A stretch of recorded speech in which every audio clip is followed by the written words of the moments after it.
Quel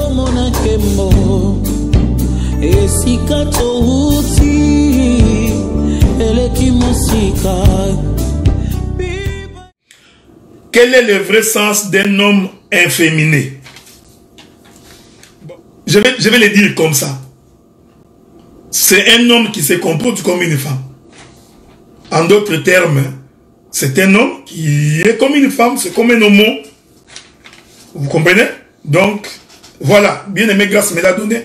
1 Corinthiens chapitre 6, verset 10 à 12. 1 Corinthiens chapitre 6. 1 Corinthiens chapitre 6, voilà. Verset 10 à 12. La Bible dit: ni les efféminés, ni les infâmes, ni les voleurs, ni les cupides, ni les ivrognes, ni les outragés, ni les ravisseurs n'hériteront le royaume des cieux. C'est cette écriture-là que j'ai cherchée. Donc, un efféminé, en quelque sorte, si nous voulons rentrer dans le contexte de Sodome et de Gomorrhe, la Bible dit que ce qui arriva au temps, ce qui va arriver à l'avènement du Fils de l'homme, arrivera de même, était de même ce qui est arrivé du temps de Lot et de Sodome et Gomorrhe. Vous avez remarqué que les efféminés, ce sont des hommes, mais qui se comportent comme des femmes. Voyez-vous? Un homme qui va avec une femme. Un homme donc, sa démarche, c'est comme une femme. Donc, il fait des petites, comme une femme. Donc, c'est un efféminé. Est-ce que vous comprenez, gars? Vous comprenez? Donc, c'est ce que la Bible appelle efféminé.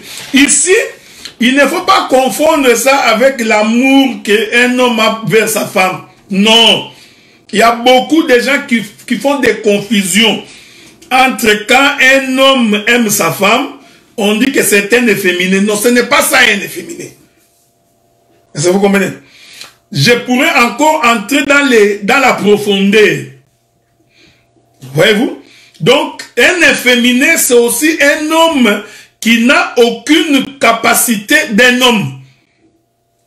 Je précise ça. C'est-à-dire, c'est quelqu'un dans un foyer, mais qui est une femme, parce qu'il est attesté que c'est à l'homme de protéger la femme. C'est à l'homme de nourrir la femme. C'est à l'homme de prendre soin de la femme. Alors, si le mouvement devient contraire, vous comprenez ça? Donc, la femme commence à te nourrir. Il te donne des vêtements. Il prend soin de toi. La femme commence à te sécuriser. Donc, toi, tu n'es plus un homme. Tu es un efféminé. Et ceci est contre la doctrine. C'est pourquoi je vous avais fait remarquer. Vous voyez, frère? Donc, c'est ce qu'on appelle une relation contre nature. Car l'homme, c'est la puissance. L'homme, c'est la force. L'homme, c'est la protection. L'homme, c'est le pourvoyeur.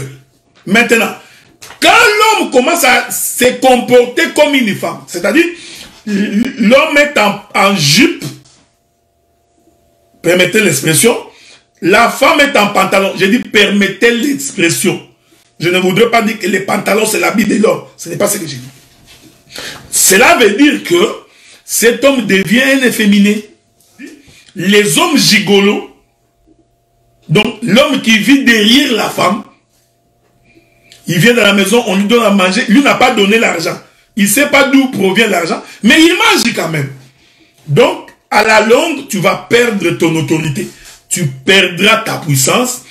La femme ne pourra plus se soumettre. Donc, c'est ça l'essence d'un efféminé.